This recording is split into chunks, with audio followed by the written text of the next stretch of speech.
Now, we all know the indoctrination we see in schools is harming kids, harming their academic progress and filling their heads with hard left ideology rather than, facts, figures and any notion of critical thinking.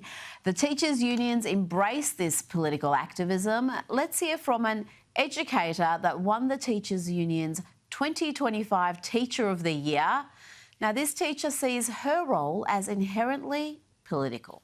Once I realized how deeply political our profession had always been, I knew I could no longer stay on the sidelines. So I got involved, I found my people, and my people helped me find my voice. And here are more activist teachers discussing how they can start the political indoctrination earlier. Don't wait for higher education, don't wait for university, start much sooner. I left higher education and work in a high school now. So everyone who raised your hand and said that you got radicalized in college, imagine if you got radicalized 4 years earlier. We need to organize undergraduates to join in this struggle because we're students and workers. And now I just want to say, because I think a lot of people here are in higher ed, work with the high schools, connect with the teachers' unions. Joining me now is American Culture Project Senior Fellow and School Choice Advocate Corey DeAngelis. Corey, how widespread is this problem and how culpable are the teachers' unions? Yeah, it's pretty widespread. And there's actually a nationwide survey that came out earlier this year in the United States showing that about 36% of students reported that their teachers reported often or almost daily that America is a fundamentally racist nation. So it's pretty crazy. You have this going on at the higher education level, but it's also going on at the K through 12 level. I think it actually bubbles up through the government school system, and they take that same ideology with them to college. And you had this person, Tina, that you just showed from the Socialism 2025 conference. They're saying it out loud that they want to use the school system to indoctrinate kids with far left ideology. It's about time we have school choice so that families can seek alternatives that align with their values. Well, let's hear from the biggest teachers union in America. This is the president of the National Education Association. This is Peggy Pringle. Pending on us! Rise up! NEA! Hold on! Hold on! Don't let go of anyone's hand! Oh, dear me. Corey, if that's the president, then you can see what direction the union's going to go. They are out and loud and proud activists. They're not backing down at all.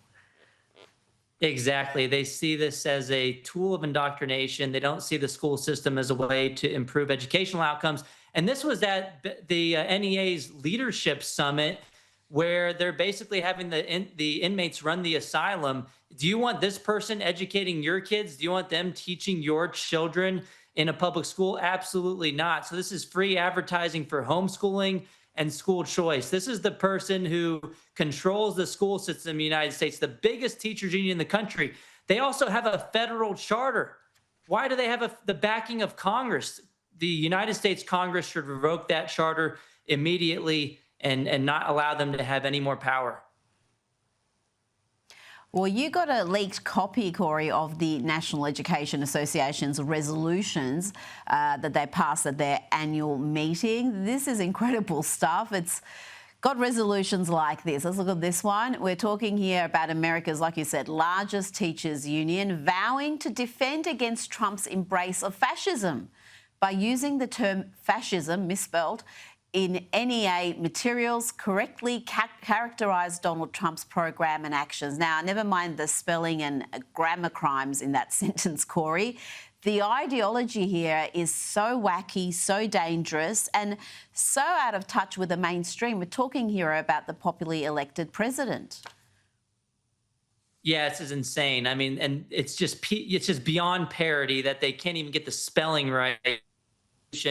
To spend thousands of dollars to call the president a fascist. They also had a separate one to call abolishing the Department of Education racist. So everything they don't like is either racist or fascist. They're just going to name call, but it's so ridiculous. If anything, the school system is what is racist. It's trapping poor, low-income kids, minority kids in failing school districts just based on their zip code. They're sentenced to a lifetime of poverty, and the school system is to blame.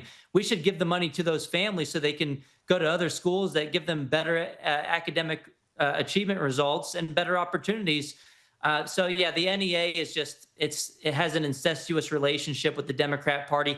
That lady that was screaming, Becky Pringle, she actually has a position as an at-large member in the U.S.'s Democratic Party at their Democratic National Convention.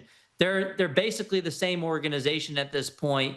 They're so partisan, and they just can't help themselves. They just inject politics into the classroom day after day. And this is, again, free advertising to pull your kids out of those schools.